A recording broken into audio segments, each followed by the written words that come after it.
Vande Gujarat.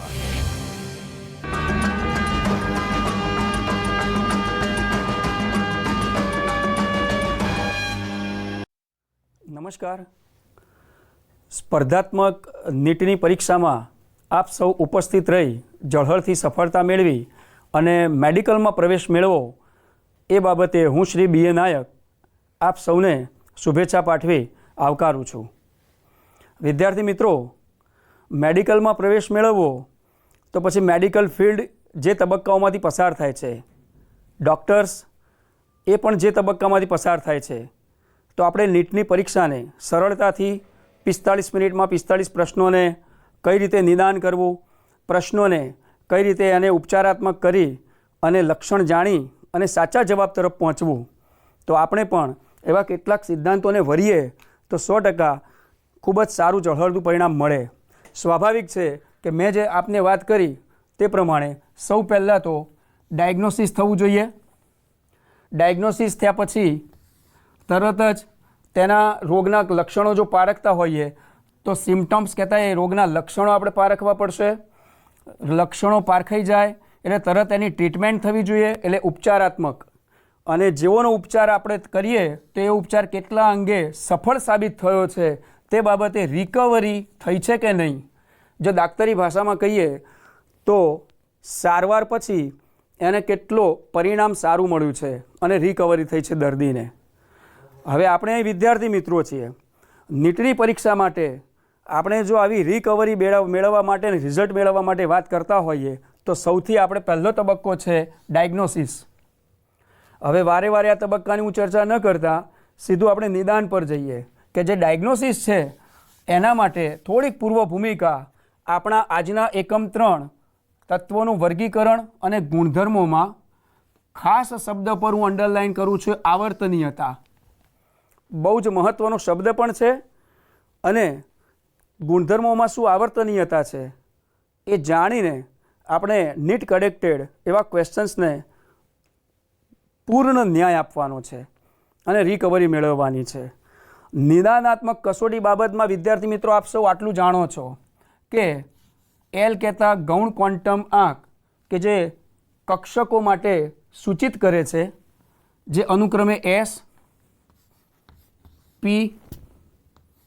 D અને F, આ જે 4 કક્ષકો છે એ મેં લખી, તેમાં ઇલેક્ટ્રોન ભરાવાના ક્રમ બાબતમાં જ્યારે છેલ્લો ઇલેક્ટ્રોન ભરાતો હોય છે S2, P6, D10, F14, પરમાણુય બંધારણના પુરાવાને ધ્યાનમાં લઈ આટલું તો આપણી પાસે ચોક્કસ નોલેજ છે જ। હવે સાથે સાથે હું થોડુંક એવું આપને નિદાન કરી બતાવું, આપની પાસે આ પણ વસ્તુઓ હોય જ, જે મુખ્ય ક્વોન્ટમ આંક્યતા, મુખ્ય ઉર્જા સ્તર, જે અનુક્રમે 1, 2, 3 અને 4। વિદ્યાર્થી મિત્રો, આપને લાગશે કે સાહેબ આ મુખ્ય ઉર્જા સ્તર, મુખ્ય ક્વોન્ટમ આંક એ તો અનંત હોઈ શકે છે કે જે 1થી માંડી ઇન્ફાઇનાઇટ, તો હા ચોક્કસ વાત સાચી। આપણે એના માટે બંધારણીય પુરાવો લઈ લઈએ તો કેન્દ્રનો જે અસરકારક ધનવીજભાર અને તેની આસપાસની જો કક્ષાઓની વાત કરીશું આપણે, તો આવી કક્ષાઓ માટે આપણા આધુનિક આવર્ત કોષ્ટકની જ્યારે પાયાની રૂપરેખાનો અભ્યાસ કરવા બેઠા છીએ અને એ અભ્યાસ માત્ર અભ્યાસ થકી આપણે નીટ કનેક્ટેડ પ્રશ્નોના જવાબો આપવા માગીએ છીએ, તો આટલું નિદાન કર્યા પછી જ હવે ઉપચાર શરૂ થશે, કારણ કે રોગના લક્ષણ પકડાય પછી ઉપચાર થાય। આપણે નિદાનાત્મકમાં એટલું ચોક્કસ કહી શકીશું કે 1 નંબરની છે, આ 2 નંબર, 3 નંબર અને 4 નંબરની જે બાહ્ય કક્ષાઓ છે એમાં હવે એક મજાની વાત એ છે કે આવર્ત કોષ્ટક ગોખવાનું તો છે જ નહીં મિત્રો આપણે, પરંતુ તેને સમજવાનું છે, કારણ કે ગોખવું એટલે યાદ રાખવું। અને ઉર્જા સંરક્ષણમાં ભણ્યા છે કે કોઈ એક શક્તિનું બીજી શક્તિમાં રૂપાંતર થાય છે। ઉંમર વધવાની છે વિદ્યાર્થી મિત્રો આપણા સૌની, તો યાદ શક્તિ કરતાં સમજ શક્તિ વધવાની છે, તો કેમ આપણે સમજીને ન ભણીએ? સમજ શક્તિનો વિકાસ કરીને આપણે જો જવાબ આપ્યા હશે તો એ લોંગ ટાઈમ સુધી આપણને યાદ રહેશે। આવર્ત કોષ્ટક કે આવર્ત કોષ્ટકના તત્વોની ઇલેક્ટ્રોન રચના ગોખવાની મિત્રો કોઈ જ જરૂર નથી, સરળતાથી આખું આવર્ત કોષ્ટક ડ્રો થાય એવું છે અને પરમાણુ ક્રમાંક મળે એવા છે। શું કરીશું એના માટે? આપ જોઈ શકો છો કે પહેલી કક્ષામાં એસ કક્ષક મળી આવશે તો સ્વાભાવિક છે કે દરેકમાં એસ મળી આવશે. જે બીજી કક્ષા છે તેમાંથી પી કક્ષક મળી આવશે. દેટ મીન્સ કે અહીંયા આપણે પી મૂકીશું તો દરેકમાં પી કક્ષક મળી આવશે. ત્યારબાદ એ જ ક્રમાનુસાર આપણે ઓર્ડરથી જઈશું તો 3 નંબર અને 4 નંબર જે રાઉન્ડ કરી બતાવું છું વિદ્યાર્થી મિત્રો, તો સઘન અભ્યાસ આટલો ચોક્કસ પુરવાર કરે છે કે એસ કક્ષક 1થી માંડી ઉર્જાક્રમ તમામ માટે પ્રાપ્ત થશે, પી કક્ષક 2થી માંડી આગળના તમામ ઉર્જાક્રમ માટે પ્રાપ્ત થશે, ડી કક્ષક એ 3થી માંડી આગળના તમામ માટે પ્રાપ્ત થશે અને એ જ પ્રમાણે એફ કક્ષક 4 નંબરથી તેનો ન્યૂનતમ ઉર્જા સ્તરથી આગળ દરેક માટે પ્રાપ્ત થશે. હવે આની સાથે સાથે મજાની વાત એ છે કે જે ન્યૂનતમ અને મહત્તમ સીમાઓ છે ઇલેક્ટ્રોન પ્રાપ્ત થવાની, તો આટલા બંધારણીય પુરાવા પછી આધુનિક અભ્યાસને આધારે આપણે આ ક્રમ પણ જાણીએ છીએ. જે માત્ર લખું છું 2, 8, 8, 18, 18 અને 32 કે જે પરમાણ્વીય કેન્દ્રના આધુનિક અભ્યાસ અને પુરાવાઓને આધારે આ ઇલેક્ટ્રોન ભરાવાના ક્રમ છે કે બાહ્યતમ કક્ષાઓમાં મહત્તમ આટલા ઇલેક્ટ્રોન ભરાવાનો ક્રમ છે. તમને થશે નાયક સાહેબ આ બધા પુરાવાની અને પ્રાથમિકતાની ક્યાં જરૂર છે? તો મિત્રો હવે ખરેખર જે આપણી કેમિસ્ટ્રી છે જેને કિમિયા કહેવાય અને કિમિયાગરોના શાસ્ત્રને કિમિયો હવે હું તમને બતાવું કે આવર્ત કોષ્ટકને ગોખવાની જરૂર નથી, પરંતુ આપણે જાણી ગયા કે ભાઈ અત્યારે એસપીડીએફ 4 કક્ષકો છે. આપણું આધુનિક આવર્ત કોષ્ટક 4 વિભાગમાં વહેંચાયેલું છે. એ ઉપરાંત આપણી પાસે ઇલેક્ટ્રોન ભરાવાનો આવો આધુનિક ક્રમ પણ છે. તો માત્ર 2 જ આંકડા તૈયાર રાખવાના મિત્રો. કેટલા? માત્ર 2. કયા કયા? તો જોઈ શકો છો 1 નંબર અને 2 નંબર. મિત્રો કદાચ થોડોક જગ્યાનો અભાવ લાગતા જ હવે આ જે નિદાનાત્મક કસોટીઓની જરૂર ન હોય તેને આપણે દૂર કરતાં થોડીક જગ્યા આપણને વધારે મળશે, વધારે ખ્યાલ આવશે. આને થોડું લંબાવું છું. અહીંયા મેં લખ્યો 2 નંબર. 1 નંબર અને 2 નંબર એની સીધી લાઈનમાં આપણે આટલું જ યાદ રાખીશું. હવે ખાસ વાત એ કે આપણા આધુનિક આવર્ત કોષ્ટકમાં જે આવર્ત રહેલા છે એ આવર્ત પ્રમાણે ઉપર જે ક્રમ છે આધુનિક ઇલેક્ટ્રોન ભરાવાનો ક્રમ, તો જોઈ શકો છો 2 તો 1માં 2 ઉમેરો મિત્રો. આ માત્ર ને માત્ર એક કેમિસ્ટ્રી છે, કિમિયો બતાવું છું, પરંતુ એ આધુનિક પુરાવાઓને આધારે ઇલેક્ટ્રોન ભરાવાના ક્રમથી આપણા આવર્તમાં રહેલા તત્વોની સંખ્યા પણ બતાવશે. 1માં 2 ઉમેરો મિત્રો, અહીંયા આપણને પ્રાપ્ત થશે 3. મિત્રો 3માં 8 ઉમેરો આપણને બતાવશે 11. 11માં 8 ઉમેરો આપણને બતાવશે 19. 19માં 18 ઉમેરો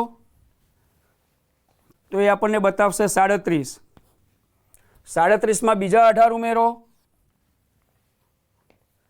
તો એ આપણને બતાવશે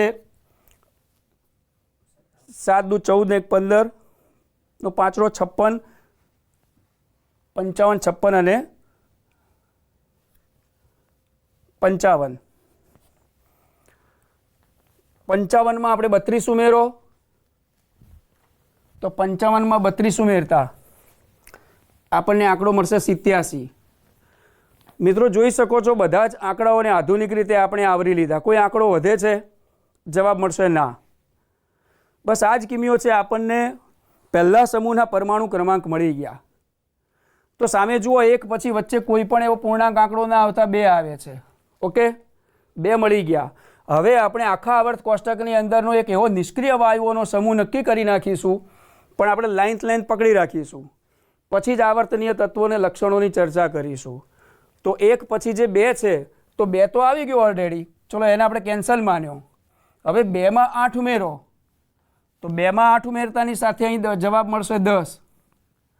ફરી પાછો 10ની અંદર 8 ઉમેરો તો વળી પાછો જવાબ મળશે 18.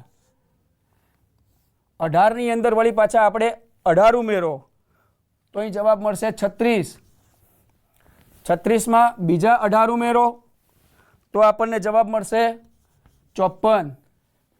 54 માં 32 ઉમેરો તો આપણને જવાબ મળશે 86।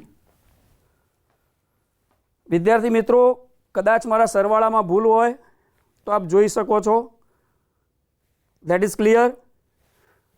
હવે આપણે 1 અને 2 વચ્ચે કોઈ પણ તત્વ નથી આમ માની લો, પરંતુ 3 અને 10 વચ્ચે કુલ 4, 5, 6, 7, 8 અને 9 આટલા તત્વો રહેલા છે એમ માનવાનું છે। હવે આ આપણા માટે પ્રાથમિક પ્રાસ્તાવિકતા હતી, એને હું દૂર કરવા માગું છું, જેથી આપણે અહીં માત્ર આપણા આધુનિક આવર્ત કોષ્ટક કેવું રૂપ લઈ રહ્યું છે એની પર જ બધાનું ફોકસિંગ થાય। મિત્રો, 1 અને 2 વચ્ચે કોઈ જ તત્વ નથી, એટલે કે પહેલા આવર્તમાં માત્ર 2 જ તત્વો છે। આગળ આપણે ચર્ચા કરી કે એસ વિભાગ, પી વિભાગ અને ડી વિભાગ અને એફ વિભાગ। મિત્રો, એસમાં 2 ઇલેક્ટ્રોનમાં આવે તો આપણે પહેલેથી જ એક એવું બાયફર્ગેશન કરીએ કે અહીંયા એસમાં માત્ર ને માત્ર 2 જ ઇલેક્ટ્રોનમાં આવવાથી અહીંયા આપણે એસ વિભાગ આપી દઈએ છીએ। એ જ પ્રમાણે વિભાગ હમણાં ઓટોમેટિક મળશે। 3 પછી જ્યાં 10 છે તો 10ની આગળના આંકડા મૂકતાની સાથે અહીંયા આપણે મૂકી દઈશું 9, 8, 7, 6, 5। હવે આટલા આંકડા મળ્યા તો આપણને એમ થશે કે સાહેબ આ 3ની સાથે 4 મૂકવો કે 5ની આગળ અહીંયા 4 મૂકવો, એટલે કે ડાબી બાજુ મૂકવો કે જમણી બાજુ। તરત એ પ્રશ્ન થતાની સાથે એસને આપણે 2 વિભાગ અહીંયા આપી દેવાનો છે। એસ વિભાગમાં 2 ઊભા થાંભલા એટલે કે સ્તંભ છે જ, તો અહીંયા પી વિભાગ આપણે આપી શકીશું, જેમાં 6 ઇલેક્ટ્રોન માતાની સાથે જ અહીંયા એસમાં 2 ઇલેક્ટ્રોન માવતાની સાથે જ આપણે આગળ એનું રૂપ આપી શકીશું। આ લાઇન લેન્થ થોડીક ઓછી મળી છે, આપણે એને થોડુંક સુધારી લઈશું।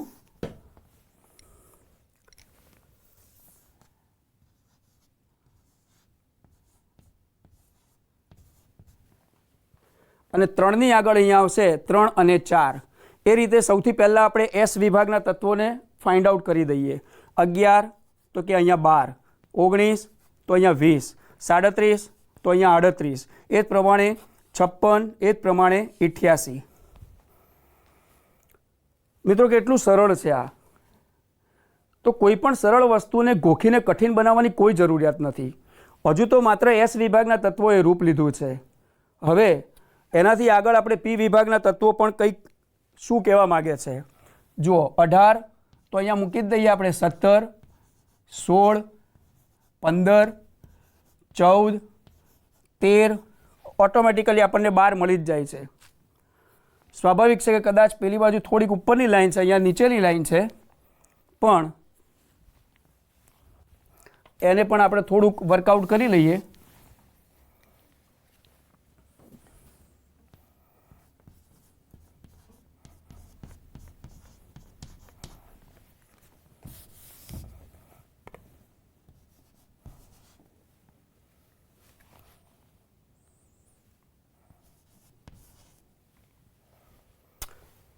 ફરી પાછું 19 અને 20, ત્યારબાદ અહીંયા 36 આવે છે। આપણે પહેલાં એક કામ કરીશું, P6 જ્યાં લખ્યું છે ત્યાં આગળ આપણે ગણી લઈએ 1, 2, 3, 4, 5 અને 6 તત્વો આવી ગયા। અહીંયા પણ 1, 2, 3, 4, 5 અને 6 તત્વો આવી જ ગયા છે। તો એ જ પ્રમાણે અહીંયા પણ આપણે મૂકી શકાય 35, 34, 33, 32 અને 31 આ તત્વો આપણે મૂકી દીધા। મિત્રો, હવે આ જે તત્વો આપણે મૂકી દીધા છે એ સ્વાભાવિક છે કે આપણે આ લાઇનમાં મૂકેલા છે। થોડુંક આપણે લાઇન લેન્થ સમજતા રહીશું। એ જ પ્રમાણે 11 અને 12 છે તો એમને પણ આપણે આ લાઇન લેન્થમાં મૂકેલા છે। કહેવાનો સ્વાભાવિક અર્થ એ છે કે 11, 12 નંબર પછી સીધો 13 મળી જાય છે, એટલે કે વચ્ચે કોઈ જ તત્વો નથી। જ્યારે અહીંયા 19 અને 20 એસ વિભાગના તત્વો મળી જાય છે, જ્યારે અહીંયા પી વિભાગના તત્વોમાં 6 તત્વો મળતાની સાથે 31 અને 20 વચ્ચેનો જે પણ ગેપ આવે છે એમાં આપણે વિચારો મિત્રો કે કેટલા તત્વો ખૂટે છે। નંબર્સ કંઈક ખૂટે છે જે 21થી 30 સુધીનો હશે, તો આપણે 21થી 30ને અહીંયા સમાવેશ કરી શકાય કે જે 21થી માંડી અને 30 પરમાણુ સુધીના આની સાથે કનેક્ટેડ હશે। એટલે સ્વાભાવિક છે કે આપણે આટલે સુધી કોઈ જ પ્રકારના કોઈ બીજા અન્ય આવર્તમાં અન્ય તત્વો મળતા નથી। પરંતુ 19 અને 20 પરમાણુ ક્રમાંક પછી 21 થી 30 નંબરના જે તત્વો મળી આવે છે એના પછી 31 થી પાછા પી વિભાગના સ્ટાર્ટ થાય છે.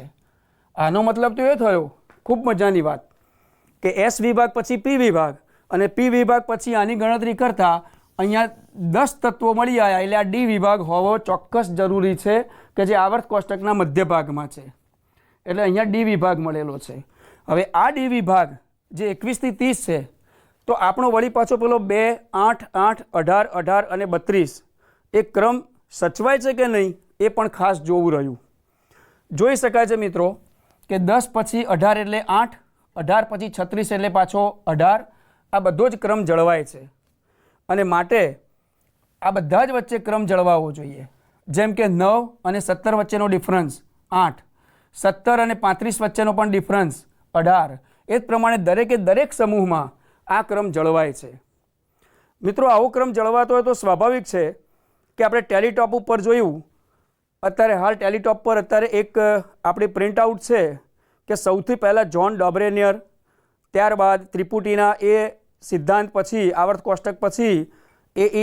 કાનકોલ્ટોઇસ કે જેમણે સંભવિત સૌથી પહેલું આવર્ત કોષ્ટક રચ્યું. પરંતુ ન્યૂલેન્ડે જ્યારે અષ્ટકની રચના બાબતમાં આવર્ત કોષ્ટકનું સ્વરૂપ પ્રસિદ્ધ કર્યું હતું અને એ વાતને મેન્ડેલિફ દ્વારા જ્યારે 101 નંબરના પરમાણુ ક્રમાંકના તત્વ મેન્ડેલિવિયમ સાથે સરખામણી કરી આગળ વધવાની વાત થઈ, ત્યારે મેન્ડેલિફના જે પરમાણુય ભારાંકના આધારે આવર્તનીય નિયમ બન્યો હતો, પરંતુ હેનરી મોસ્લે સાહેબે શું કીધું હતું આપ સ્પષ્ટ જોઈ શકો છો આ પ્રિન્ટ પરથી કે તત્વોના ક્ષકિરણ વર્ણપટમાં લાક્ષણિકતાની નિયમિતતા જોવા મળી. જુઓ મિત્રો, બોર્ડ પર પણ હું એ જ બતાવી રહ્યો છું કે નિયમિત રીતે લાક્ષણિકતા જોવા મળે છે કે જેમ કે 2 પછી 10 પછી 18, 36, 54, 86 એટલે કે 2, 8, 8, 18, 18, 32 જે નિયમિત આપણને કોઈ ચોક્કસ ક્રમ દેખાય છે એ પ્રમાણે દરેક સમૂહમાં આવો ચડતો ક્રમ પણ દેખાશે જે પરમાણુય ક્રમાંક બતાવે છે. આ તમામે તમામ આપણે પરમાણુય ક્રમાંક મૂકીએ છીએ મિત્રો.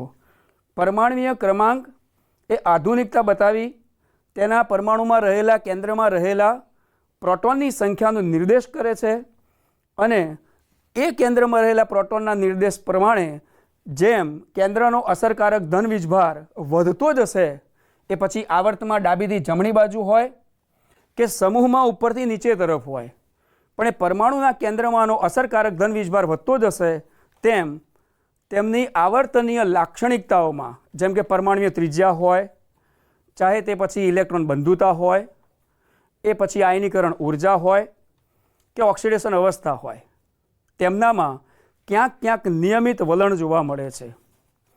આ જ આવર્ત કોષ્ટકને આગળ વધારતા આ તમામે તમામ ક્રમ આપણે 54થી જો આગળ અહીં મૂકી શકીશું તો 53, 52, 51, 50 અને 49. મિત્રો 49 છે જ્યારે અહીંયા 38 છે. આ એસ વિભાગના તત્વો આવ્યા, આ પી વિભાગના તત્વો આવ્યા, તો ડી વિભાગમાં અહીંયા પણ ફરીથી વળી પાછો આ જ ક્રમ મળવો જોઈએ. જે 20 અને 38 વચ્ચેનો ડિફરન્સ 18 છે એ જ 18નો ડિફરન્સ અહીંયા મળે તો સ્વાભાવિક અહીંયા 39 નંબરનો પરમાણુ ક્રમાંક આવવો જોઈએ, એ ફલિત થાય છે. ધીસ ઇઝ રિયલ કેમિસ્ટ્રી કે જે આ કિમિયા છે. તો 39થી માંડી અને હવે આપણે જો અહીંયા લખવું હોય તો 49થી પહેલાંનો એક ક્રમાંક લઈએ તો 48. તો જુઓ મિત્રો, 49થી આગળનો એક ક્રમાંક અને 38થી પછીનો એક ક્રમાંક અને બંને વચ્ચેનો ડિફરન્સ પણ આપણને મળે છે. તો મિત્રો આનો મતલબ એ થયો કે આવર્ત કોષ્ટકને આખું એક બ્રાન્ડમાં આપેલું હોવા છતાં ગોખી ન નાખતા આ રીતે સરળતાથી સમજીએ કે જેમાં ભલે એલિમેન્ટ્સની સંજ્ઞા નથી પરંતુ એનો પરમાણુ ક્રમાંક મળી જાય મિત્રો, તો એના ગુણધર્મો વિશે ચર્ચા થાય. અને પરમાણુ ક્રમાંક એ પરમાણુય બંધારણના પુરાવાઓ તરફથી નક્કી થયેલું છે કે કેન્દ્રમાં રહેલા પ્રોટોનની સંખ્યા, કેન્દ્રમાં રહેલા પ્રોટોનની સંખ્યા બદલાશે, દેટ મીન્સ એલિમેન્ટ્સ ચેન્જ થશે. અહીં તમામે તમામ પરમાણુ ક્રમાંક બદલાતા પરમાણુઓના જે પણ ક્રમાંક પ્રોટોનની સંખ્યા બદલાશે, એટલે સ્વાભાવિક છે કે તેમનો વિભાગ પણ બદલાશે કે જે અનુક્રમે એસ, ડી અને પીમાં વિભાજિત થાય છે. મિત્રો આ તો થઈ ડી વિભાગના તત્વો સુધીની વાત. હવે આપણે આગળ વધીશું તો 55, 56 નંબરનું જે એસ વિભાગના બે તત્વો છે અને આ બાજુ પી વિભાગના જે તત્વો છે કે જે આપણી પાસે મળ્યા છે 86થી આગળ આપણે આવીશું તો થોડાક 86થી આવતા અહીંયા આપણે મૂકીશું 85, 84, 83, 82, 81, જ્યારે અહીંયા 55 અને 56 છે. ફરી પાછો આનો આ ક્રમ 2, 8, 8, 18, 18 અને 32. એ ઉપરાંત આમાં પણ એ ક્રમ જળવાવો જરૂરી છે. આપ જોઈ શકો છો કે આમાં પણ આપણે ઉમેરતાની સાથે 54થી સીધા 86, 32 આવે છે. તો સાહેબ આ બંને વચ્ચેનો ડિફરન્સ તો કેવી રીતે મળ્યો? એ બંને વચ્ચેનો ડિફરન્સ મેળવવા માટે જોડતી કડી સ્વરૂપે જે અત્યારે હાલ હું અહીંયા એક અલગ કલરના ચોકથી ઇન્ડિકેટ કરું છું, જે 57 નંબરનું તત્વ છે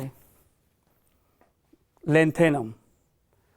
મિત્રો અહીંયા 57 નંબર મળ્યો ખરો, પરંતુ હવે આગળના જે તત્વો છે, જે કેટલાક 14 તત્વો જેને તેમની લેન્થેનોઇડ શ્રેણીની બાબતમાં અલગ કરવામાં આવેલા છે અને તેમાં કુલ એવા 14 તત્વો આવેલા છે. એટલે સ્વાભાવિક આપણે આવા 14 ઊભા સ્તંભ દોરવા પડે, જે હકીકતમાં અહીંયાથી જ અલગ બતાવવા માટે આધુનિક આવર્ત કોષ્ટકની રૂપરેખાને આગળ વધારવા માટે તેમને એફ વિભાગના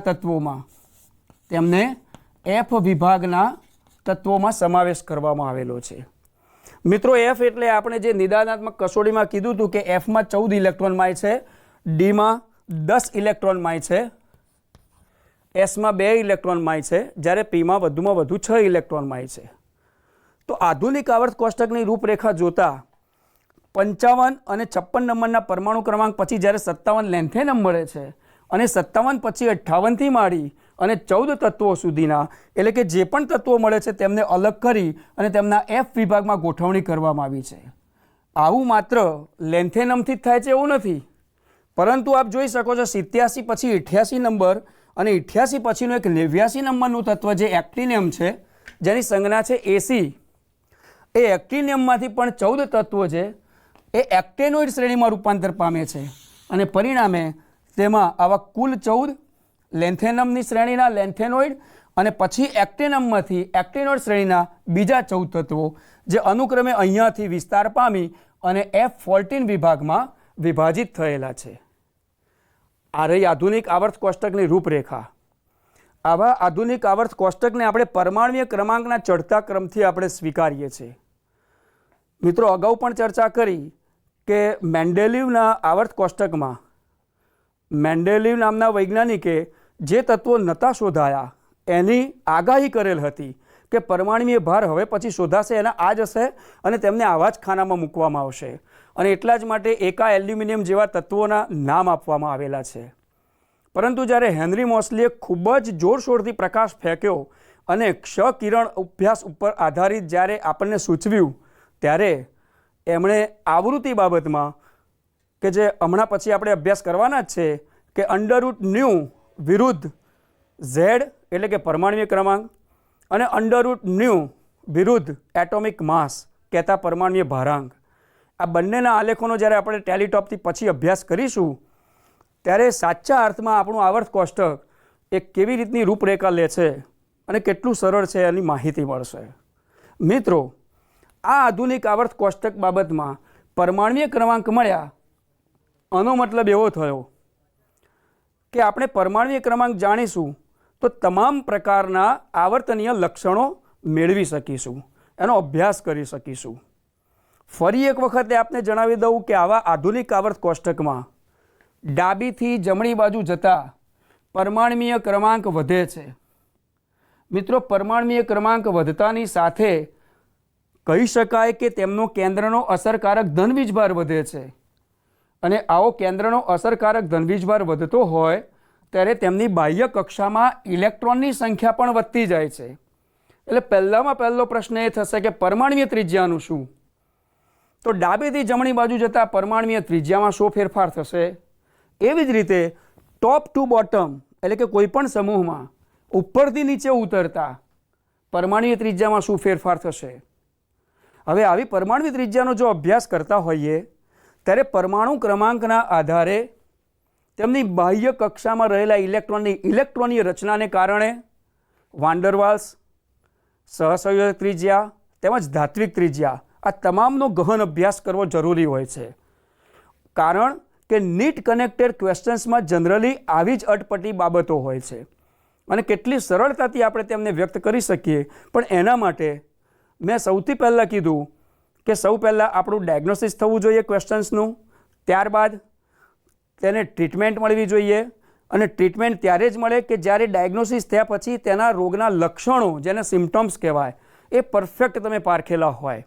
એટલે કે પ્રશ્નનું નિદાન કર્યું તમે મિત્રો, પરંતુ તેના લક્ષણ કયું કહેવા માગે છે. હવે આપણે તો જ્યાં અહીંયા આવર્તનીય કોષ્ટકની અંદર આધુનિક આવર્ત કોષ્ટકમાં પરમાણ્વીય ત્રિજ્યા, આયનીકરણ ઉર્જા, ઇલેક્ટ્રોન બંધુતા આ તમામે તમામ લક્ષણોની વાત કરવાની છે. અને આ લક્ષણોમાં તેના વલણ જે છે ચડતા ઉતરતા ક્રમમાં ડાબેથી જમણે બાજુ જતા, આ તમામનો જ્યારે સમાવેશ કરીએ ત્યારે કોઈ પણ પ્રકારનો અટપટો પ્રશ્ન હશે પણ આધુનિક આવર્ત કોષ્ટક પરમાણ્વીય ક્રમાંકને આધારે જે બનાવેલું છે તે ખાસ યાદ રાખવું જરૂરી છે. યાદ રાખવું મતલબ એવો નથી કે ગોખી નાખવું. કેટલું સરળતાથી ટેકનિકથી આપણું આધુનિક આવર્ત કોષ્ટક તૈયાર થયું. વિદ્યાર્થી મિત્રો, તમને એમ થશે કે નાયક સાહેબ આમાં કોઈ તત્વ તો છે જ નહીં, કોઈ એલિમેન્ટની સંજ્ઞા નથી કે એલ્યુમિનિયમ ક્યાં મૂકવું. તમે કીધું 106 નંબરનું સિબોર્ગિયમ છે તો ક્યાં મૂકવું. મિત્રો, ક્યાં મૂકવું એ આપણને ખ્યાલ આવી ગયો. હવે ધારો કે તમને ક્યારેક કોઈ પાયાના પ્રશ્નો એવા પૂછે કે જે આધુનિક આવર્ત કોષ્ટકનું રૂપરેખાનો પ્રશ્ન હોય, જે હમણાં પછી આપણે લઈશું કે કયા આવર્તનું, કયા સમૂહનું તત્વની ઇલેક્ટ્રોન રચના કેવી છે, તો સ્વાભાવિક છે કે ચલો આપણે અહીંયાથી પકડીએ કે અહીંયા ધારો કે મેં મૂકી દીધા n, તો n બરાબર 1, 2, 3, 4, 5, 6 અને 7. બહુ જ મજાની વાત આ થઈ. આ n છે એ ઉર્જાક્રમ છે.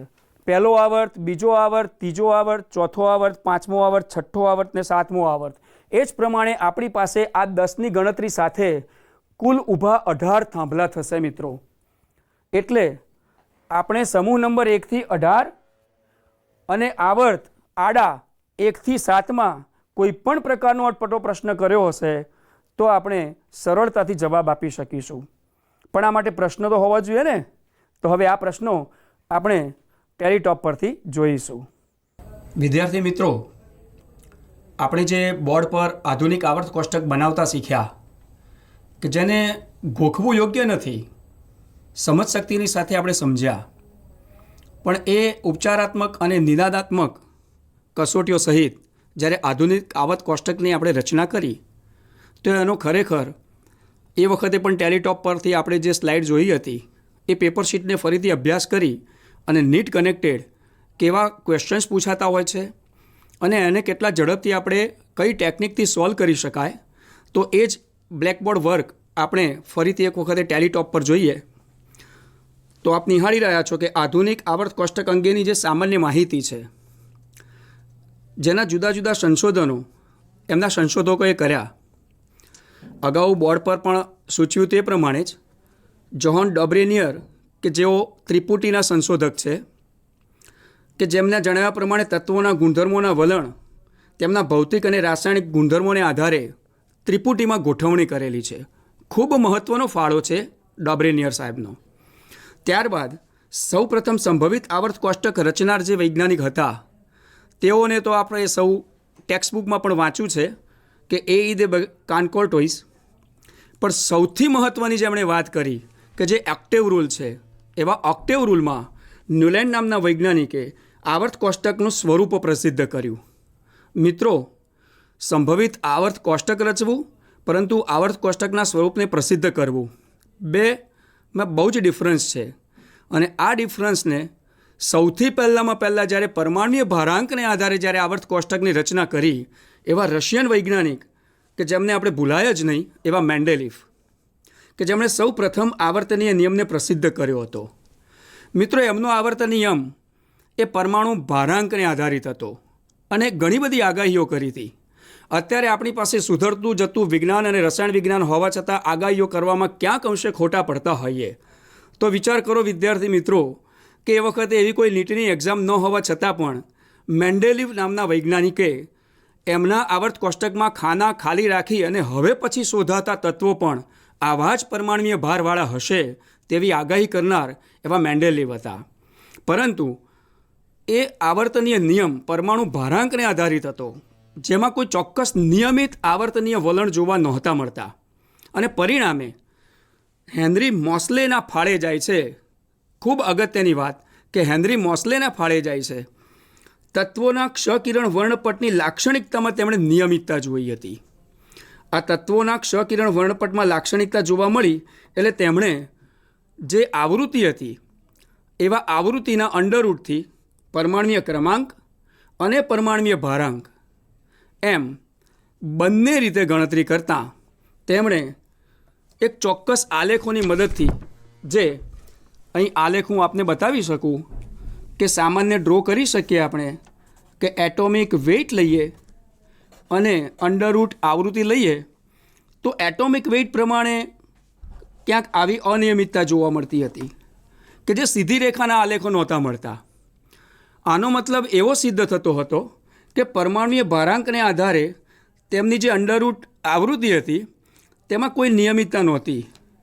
પરંતુ ક્ષકિરણ વર્ણપટને અભ્યાસને આધારે હેનરી મોસ્લેએ એવું એક કામ કર્યું કે પરમાણ્વીય ક્રમાંક અને અંડરરૂટ વી વિરુદ્ધ તેમણે જે પ્રયત્નો કર્યા અને તે ખરેખર સીધી રેખાના આલેખ પ્રમાણે મળ્યા અને આ આલેખો ઉપરથી ચોક્કસપણે નિયમિત વલણ જાણવા મળ્યું.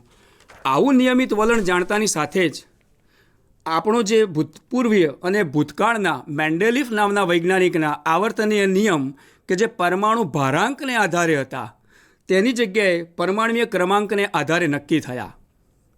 એટલે ક્યારેક આવા ક્વેશ્ચન્સ પૂછાય છે.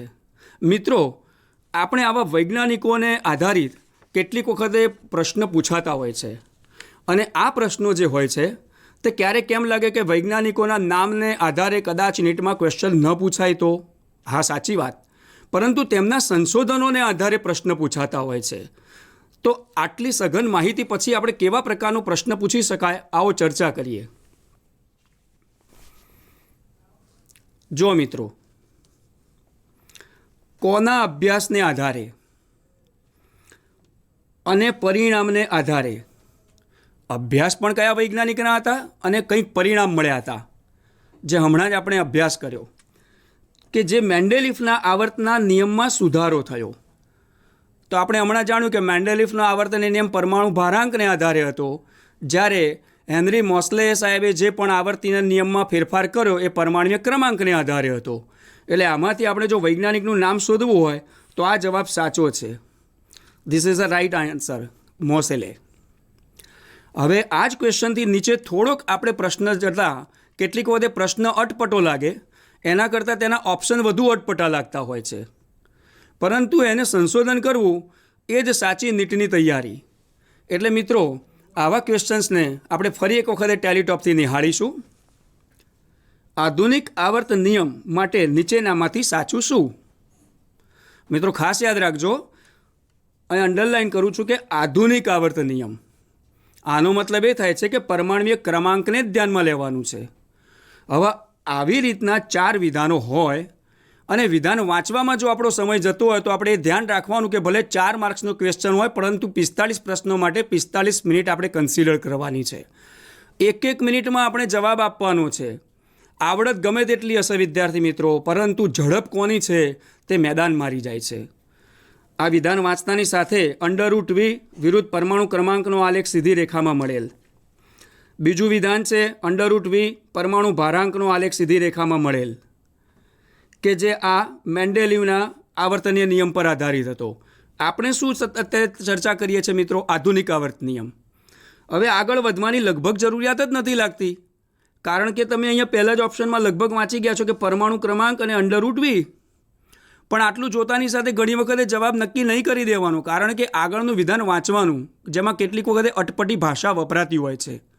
તો લાવો આપણે બીજા 2 ઓપ્શન જોઈ લઈએ, પણ બંને ઓપ્શન તરંગ લંબાઈ પર આધારિત છે. જુઓ મિત્રો, જ્યારે મોસ્લે નામના વૈજ્ઞાનિકે માત્ર તેમની અંડરરૂટ આવૃત્તિને આધારિત અભ્યાસ કર્યો, ક્ષકિરણ પર આધારિત અભ્યાસ કર્યો, તો આપણો જવાબ પણ અહીંયા નક્કી થઈ જાય છે કે પહેલું વિધાન અંડરરૂટ વી વિરુદ્ધ પરમાણુ ક્રમાંકનો આલેખ સીધી રેખામાં મળેલ.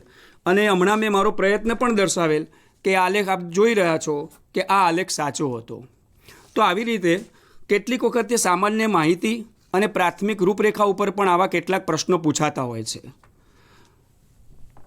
આપણે બીજા કોઈ પ્રશ્નની પણ ચર્ચા કરીએ તે પહેલાં આધુનિક આવર્ત કોષ્ટકની આ સામાન્ય માહિતીના બીજા 2 વૈજ્ઞાનિકોનો અભ્યાસ હાથ લઈ લઈએ.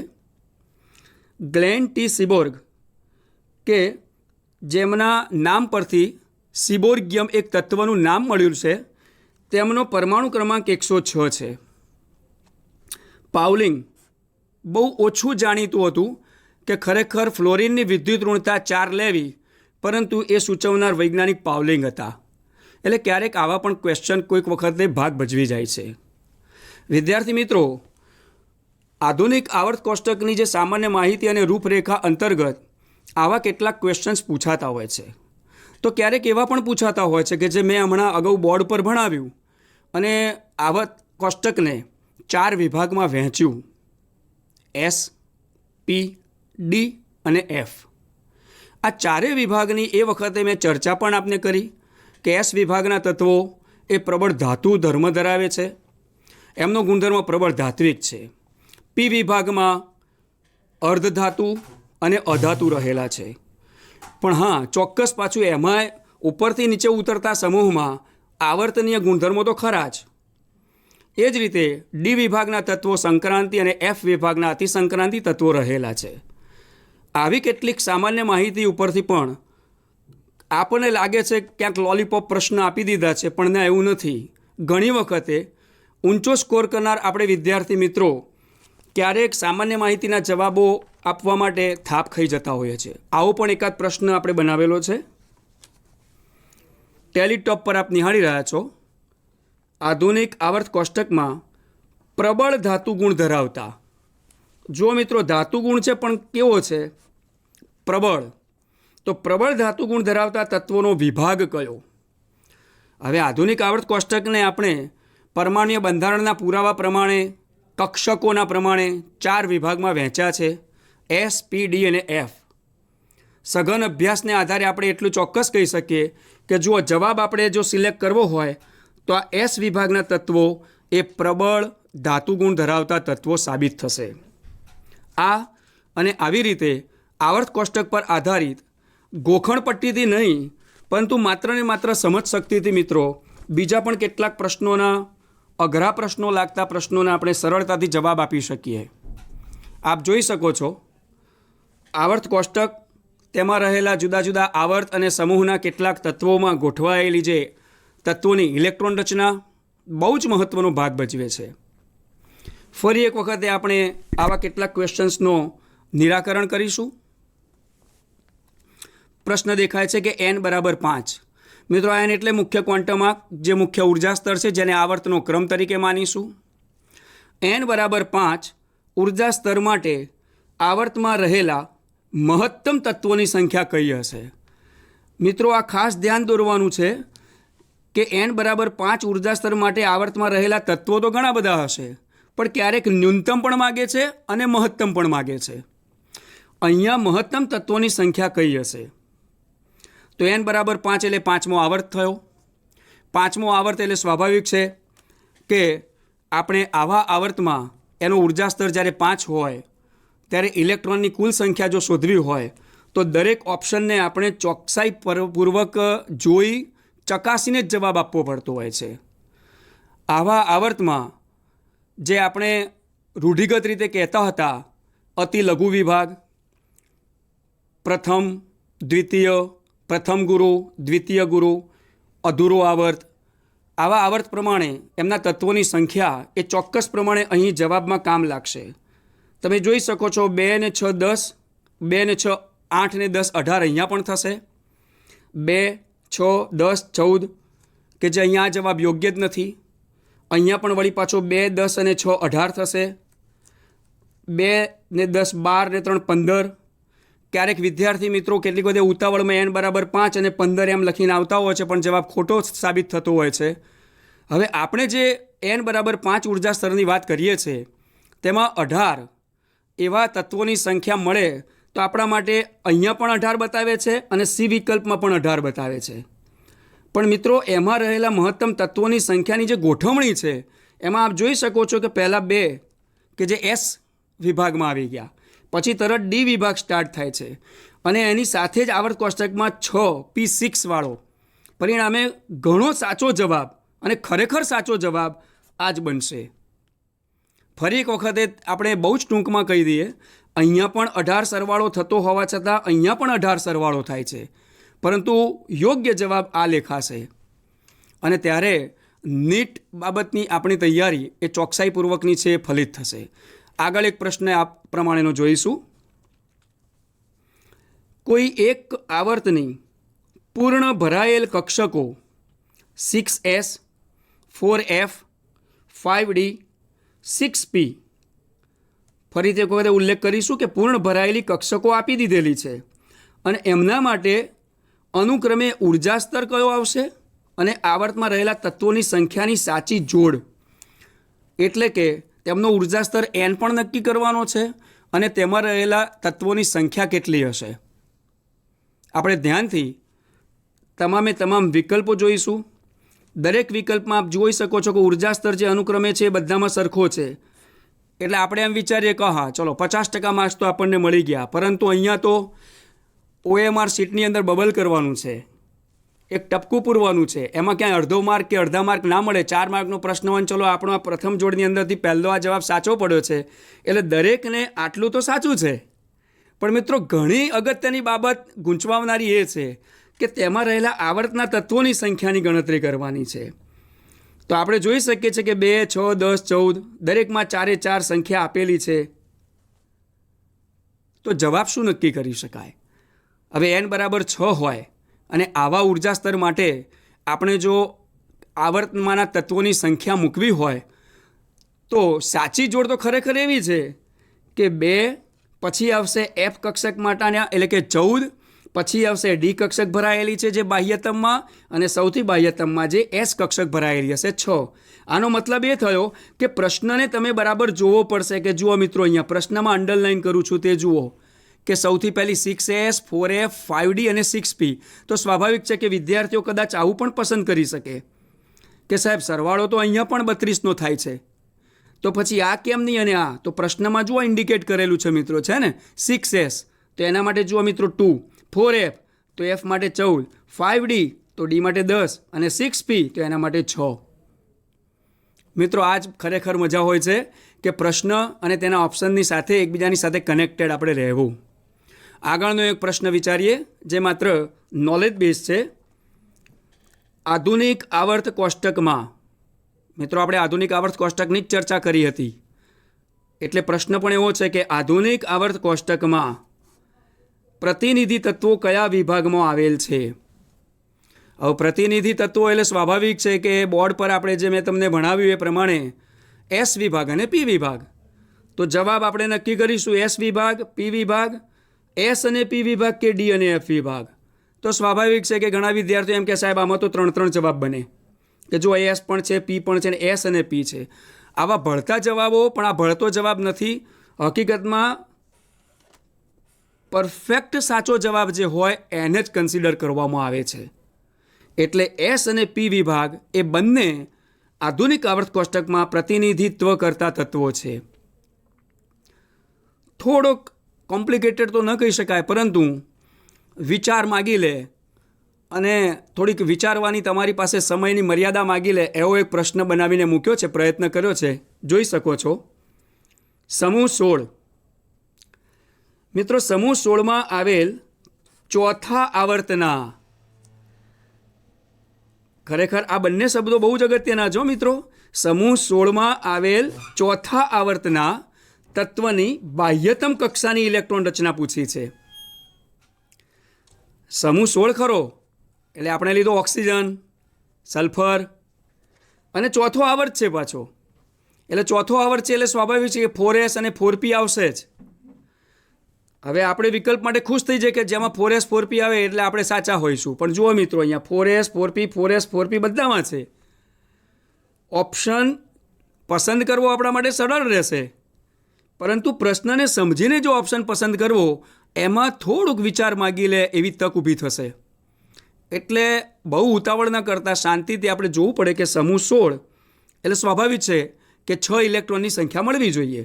તો જુઓ બધામાં 4s 4p છે તો 6 ઇલેક્ટ્રોનની સંખ્યા ગણી નાખો તો અહીં આ ડી વિકલ્પ સાચો આવશે. 4 ને 2 6, 4s2 4p4। બસ આ જ કેટલાક પ્રશ્નોની બનાવટની મજા કંઈક ઓર હોય છે વિદ્યાર્થી મિત્રો। આવા હજુ પણ ઘણા બધા પ્રશ્નો આધુનિક આવર્ત કોષ્ટકની રૂપરેખામાંથી બની શકે। એકાદ પ્રશ્ન હજુ પણ લઈ શકીએ છીએ આપણે। જોઈ શકો છો ડી વિભાગની ત્રીજી શ્રેણીના તત્વોની બાહ્યતમ કક્ષાની સામાન્ય ઇલેક્ટ્રોન રચના કરી। ઇલેક્ટ્રોન રચના ખરી પરંતુ સામાન્ય આપણે માગીએ છીએ એટલે સ્વાભાવિક છે કે એને એન તરીકે પણ આપણે ઓપ્શન બનાવી શકાય। પરંતુ બહુ અગત્યની વસ્તુ એ છે કે અહીંયા સીધું નથી પૂછ્યું કે કોઈ એક ચોક્કસ આવર્તની અથવા તો સંક્રાંતિ શ્રેણીની, પરંતુ થોડુંક અટપટું બનાવવા માટે પૂછ્યું છે કે ડી વિભાગ એક તો વિદ્યાર્થી મિત્રને ખબર હોવો જોઈએ કે આવર્ત કોષ્ટકમાં કયા વિભાગમાં અને ક્યાં મધ્યમાં આવેલો છે। પાછી એની ત્રીજી શ્રેણી એટલે ગણવી પડશે અને કઈ આવશે।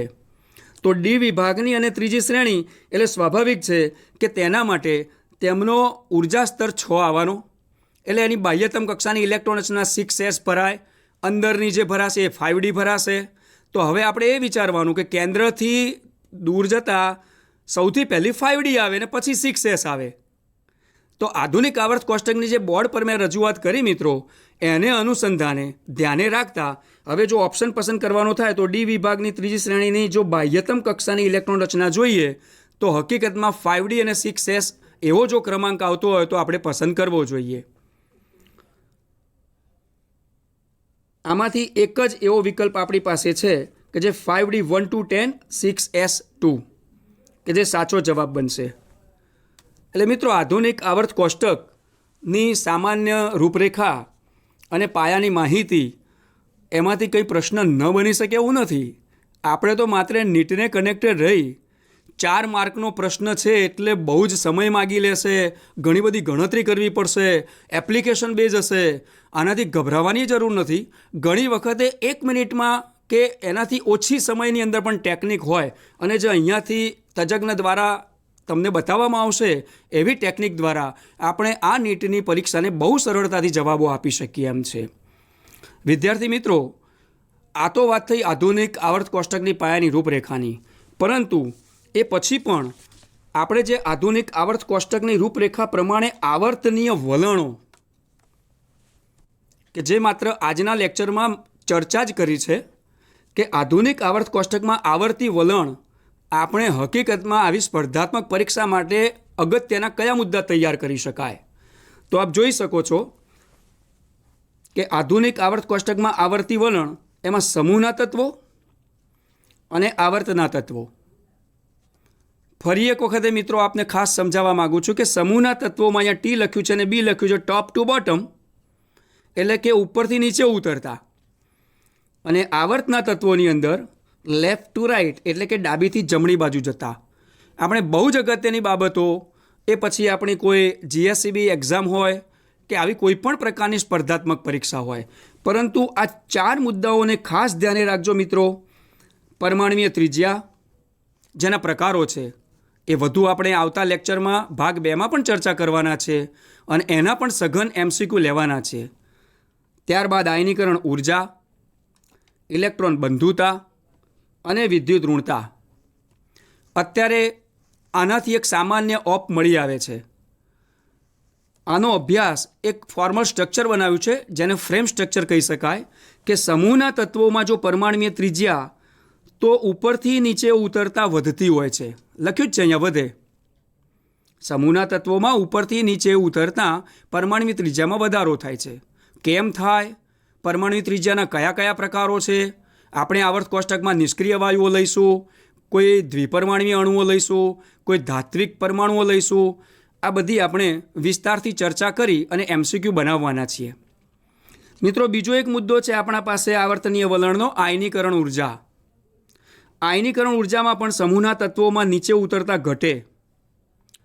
એ જ પ્રમાણે સમૂહના તત્વોનો અભ્યાસ ચાલુ રાખ્યો છે તો ઇલેક્ટ્રોન બંધુતાના મૂલ્યોમાં પણ ઉપરથી નીચે ઉતરતા પરમાણુ ક્રમાંક વધે, એનનું મૂલ્ય વધતું જાય છે, તેમ ઇલેક્ટ્રોન બંધુતા પણ ઉપરથી નીચે ઉતરતા ઘટતી જાય છે અને વિદ્યુત ઋણતા પણ ઉપરથી નીચે ઉતરતા ઘટતી જાય છે।